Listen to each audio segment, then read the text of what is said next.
নমস্কার, কেমন আছেন সবাই? আর কে বং কিচেনে আপনাদের স্বাগত জানাই। বন্ধুরা, আজকে আমি পনির দিয়ে একটি নিরামিষ রেসিপি বানাবো। আর এই পনিরের রেসিপিটা ভাত, রুটি, পরোটা, পোলাও সবার সাথে ভালো লাগবে। তাই রেসিপিটা করার জন্য আমি এখানে 300 গ্রাম পনির নিয়ে নিয়েছি। এরপর পনিরটাকে ঠিক এইরকম সাইজ করে কেটে নিয়েছি। এরপর গ্যাসে প্যান বসিয়ে দিয়ে 3 টেবিল চামচ আমি তেল দিয়ে দিয়েছি। এরপর তেলটা গরম হয়ে গেলে পনিরগুলো তেলে ছেড়ে দিলাম।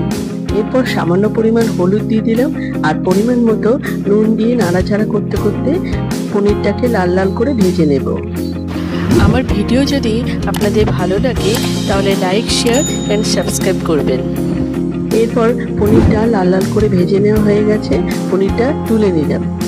এরপর একটা মিক্সিং বোল নিয়ে নিয়েছি, একটা মশলা তৈরি করে নেব।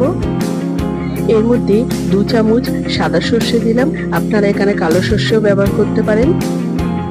2 চামচ পোস্ত দিয়ে দিলাম আর 2 চামচ চাল মগজ দিয়ে দিলাম।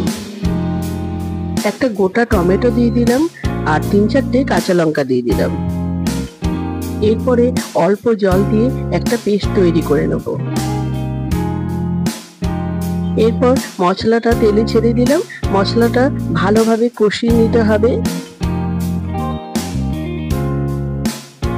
এরপরে মশলা বাটির জল দিয়ে দিলাম। এখানে অল্প পরিমাণ নুন ব্যবহার করেছি, পনির ভাজার সময় আমি নুন দিয়েছিলাম। এরপর দিয়ে দিলাম 1 চামচ চিলি ফ্লেক্স।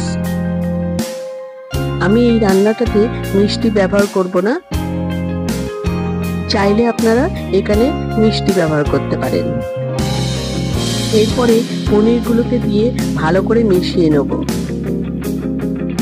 এরপর ঝোলটা অনেকটা শুকিয়ে গেছে, আমি এরকম ভাবে সার্ভ করব। আপনারা যদি গ্রেভি রাখতে চান রাখতে পারেন। তাই বন্ধুরা, পনিরের এই রেসিপিটা আপনারা বাড়িতে বানাবেন। তাহলে আজকে ভিডিওটা শেষ করছি, পরবর্তী আরেকটা ভিডিওতে দেখা হবে।